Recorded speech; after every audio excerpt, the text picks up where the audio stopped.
një banor i fshatit Babunja në Divjak i është drejtuar redaksisë son për të ngritur një shqetësim që lidhet me infrastrukturën rrugore.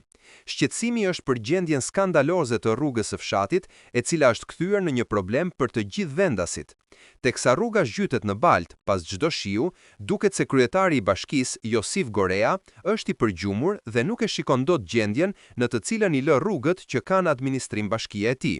Qytetari shkruan: Përshëndetje, në fshatin Babunja të Divjakës erdhën hapën rrugën për kanalizimin e ujrave dhe si përfundim e lanë ashtu.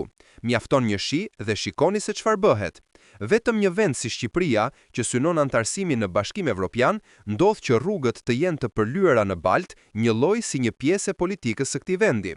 Ndonë se duket qartë që infrastruktura në rrugë ka munguar gjithmonë dhe Josifi ka harruar se rrugët e bashkisë duhet të asfaltohen, gjendjen e përkeqësojnë akoma më tepër vetë punonjësit e kanalizimeve, të cilët, pas përfundimit të punës, nuk riparojnë dëmet që shkaktojnë.